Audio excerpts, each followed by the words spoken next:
looking at negotiations with India, that 50% tariff now being imposed on that country because it supports Russia essentially by buying that oil on the black market for cheap.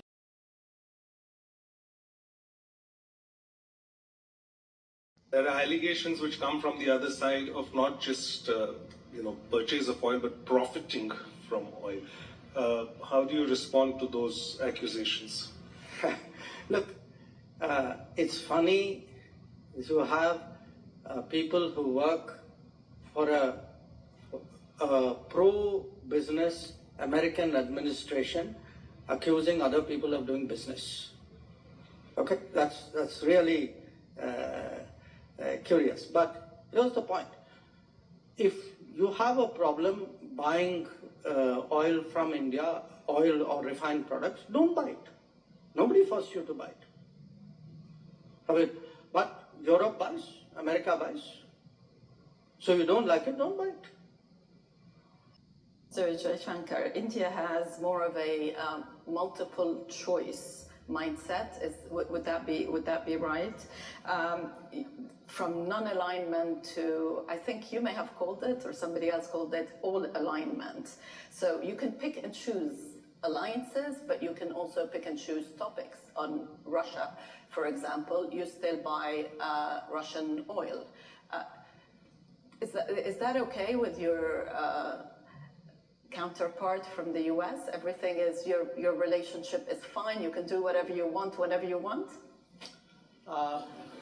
Okay. First of all... I mean, you're sitting next to each other. No. So. First of all, delighted to be here.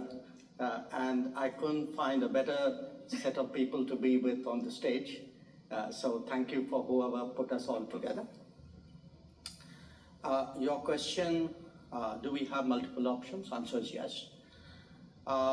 Is that a problem? Why should it be a problem? If I'm smart enough to have multiple options, you should be admiring me. You shouldn't be criticizing. But India is not the only offender. China is as well. Is the implementation of extra tariffs on India enough to choke Vladimir Putin? Well, let's be clear. We have 50% tariffs now on India, but we also have a little over 50% tariffs on China. So there's a question is how much higher do you want to go without actually hurting ourselves? But let's talk about the India issue, because the only thing you have to know is that before Putin invaded Ukraine in February 2022, India didn't buy Russian oil to speak of. Very, very small amounts. What happened? Well, the Russian refiners went in and got into bed with big oil in India. Putin gives Modi a discount on the crude. They refine it and they ship it to Europe, Africa, and Asia at a big premium, and they make a ton of money. Now, what's wrong with that picture? Well, it fuels the Russian war machine. India's nothing but a laundromat for the Kremlin. It kills Ukrainians, and what do we have to do as taxpayers? We got to send them more money so Ukraine can defend themselves. And on top of that, by the way, the 25% of the 50% is because India is the Maharaja of tariffs. They have the highest tariffs in the world. So they export us a bunch of stuff. They won't let us sell to them. So who gets hurt? Workers in America, taxpayers in America, Ukrainians in cities getting killed by Russian drones. So I would look. Modi's a great leader. I don't understand why he's getting to bed with Putin and Xi Jinping when he's the biggest democracy in the world. So I would just simply say to the Indian people, please understand what's going on here. You got Brahmins profiteering at the expense of the Indian people. We need that to stop. Yeah, and we'll be watching that closely. Real quick on China, November 10th deadline for trade negotiations. Do you think that's realistic? Yes, look, it's an as Scotty Besson said, it's an ongoing negotiation. But let's remember this: we got over 50% tariffs on communist China, and that's a good thing. So the road to peace, in many ways, runs at least partly through New Delhi. It's time for Modi to step up. I have great respect for Modi. I love the Indian people. It was a shame to see Modi getting in bed as the leader of the biggest democracy in the world with the two biggest authoritarian dictators in the world, in Putin and Xi Jinping. That doesn't make any sense. I'm not sure what he's thinking, particularly since India has been in a Cold War and sometimes a hot war with China for decades. So we hope that the Indian leader comes around to seeing that he needs to be with us in Europe and Ukraine and now with Russia on this, and he needs to stop buying the oil. Okay? Well, that's a separate issue. I would just remind you that we have now 50% tariffs on India. How much do we have on China? How much do we have on China? What's that? No, it's over 50% total on China. Okay, so the question is, yeah, how much more can you do? And there's a lot of things going on there. So I think that this issue is complex, but at a minimum, India's got to stop doing it. You know that we are a member of the EU and a member of NATO. We consider these organizations to be our natural habitat. I am not among the politicians, Mr. President, who would go around sweet-talking. I say it as it is. This is our living natural habitat, and we have differing opinions on many matters. I must confirm that we have communicated with our partners in the EU about this visit to China and our meeting, but I don't have any good news to bring. Some may find it amusing now, but I shared a story about a frog with your spokesperson before this meeting. Sometimes I feel like we in the EU are like that frog at the bottom of a well. We sit there and think that the sky is just what appears at the top of the well. Unfortunately, the world is different.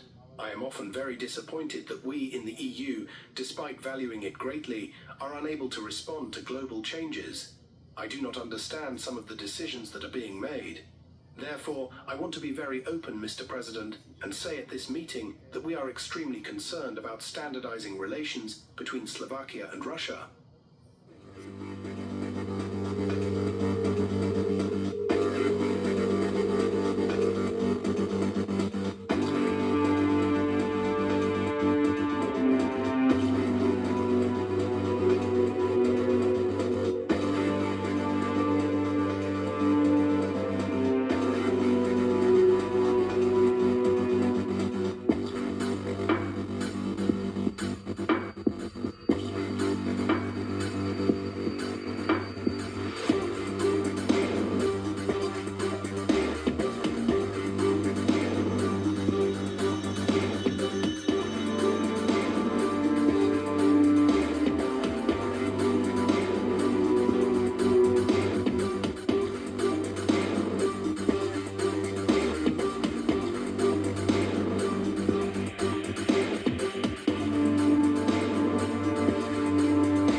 Extraordinary military display by China to commemorate the 80th anniversary of the end of World War II has become a direct challenge to America's global position. The US president reacting angrily to President Xi Jinping's parade, as politicians here in Australia condemn the attendance of former Victorian Premier Dan Andrews. The world's never seen anything like it.